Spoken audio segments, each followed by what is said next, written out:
Hello friends, welcome to அம்மாஸ் recipe. இன்றைக்கி நம்ம எல்லாருக்கும் ரொம்ப பிடிச்ச பாஸ்தா எப்படி பண்ணுறதுன்னு பார்க்க போகிறோம். வாங்க. இதுக்கு நான் 1 கப் வீட் பாஸ்தா எடுத்திருக்கேன். இது நீங்கள் எந்த ஷேப்பில் வேணாலும் எடுத்துக்கலாம்.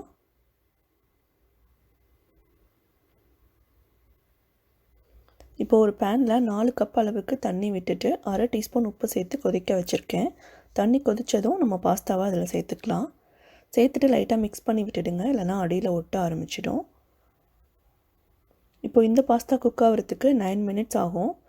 இந்த மாதிரி எடுத்து அழுத்தி பார்த்திங்கன்னா ரொம்ப குழஞ்சிடக்கூடாது. அதுக்கு முன்னாடி ஒரு பதத்துலேயே நம்ம ஆஃப் பண்ணிவிட்டு தண்ணியை வடிகட்டி எடுத்து வச்சுக்கணும்.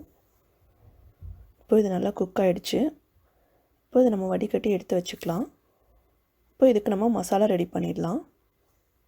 ஒரு பேனில் 2 டேபிள் ஸ்பூன் எண்ணெய் சேர்த்துருக்கேன். எண்ணெய் சூடானதும் 3 பல் கார்லிக்கை நல்லா துருவி எடுத்து வச்சுருக்கேன், அதையும் சேர்த்துக்கலாம். இது லைட்டாக வதக்கிட்டு நம்ம வெங்காயம் சேர்த்துக்கலாம். 1/2 கப் அளவுக்கு வெங்காயம் பொடியை கட் பண்ணி வச்சுருக்கேன், அதையும் சேர்த்துடலாம். இது ஓரளவுக்கு வதங்கினதும் நம்ம குடமிளகாய் கட் பண்ணி வச்சுருக்கேன், அதையும் சேர்த்துக்கலாம்.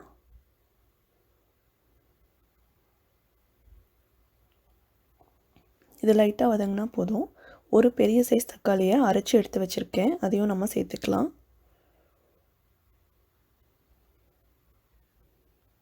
இப்போது இதுக்கு தேவையான மசாலாலாம் நம்ம சேர்த்துடலாம்.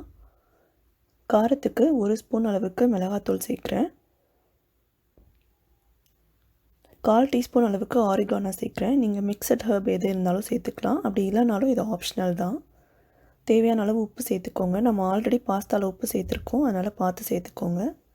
1/4 டீஸ்பூன் அளவுக்கு மஞ்சள்தூள் சேர்த்துக்கோங்க. இப்போ சேர்த்துட்டு தக்காளி எல்லாம் நல்லா ட்ரை ஆகிற அளவுக்கு நல்லா வதக்கிக்கலாம். இப்போ இதில் 1/2 கப் அளவுக்கு துருவின கேரட் சேர்க்குறேன். இந்த கேரட் சேர்க்கும் போது நம்மளோட மசாலா எல்லாம் பாஸ்தாவில் சூப்பராக கோட் ஆகும். நீங்கள் கண்டிப்பாக இதை ட்ரை பண்ணி பாருங்கள்.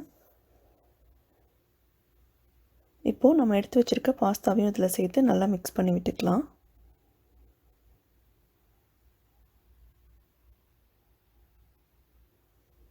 இது ஒரு 3-4 மினிட்ஸ் நல்லா மிக்ஸ் பண்ணிக்கலாம். அப்போ தான் மசாலாலாம் இதில் நல்லா கோட் ஆகும்.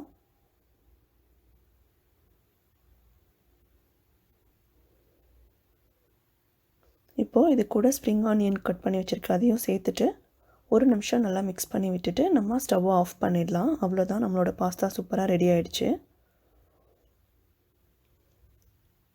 இப்போது இதை நம்ம எப்படி சர்வ் பண்ணுறதுன்னு பார்க்கலாம். ஒரு பவுலில் பாஸ்தா எடுத்து வச்சுட்டு கொஞ்சமாக சீஸ் போட்டுட்டு மேலே ஸ்ப்ரிங் ஆனியன் தூவிட்டு நம்ம சூடாக சர்வ் பண்ணால் இது சூப்பராக இருக்கும். நீங்களும் இதை ட்ரை பண்ணி பார்த்துட்டு எப்படி இருந்ததுன்னு கமெண்ட்ஸில் சொல்லுங்கள். தேங்க்ஸ் ஃபார் வாட்சிங்.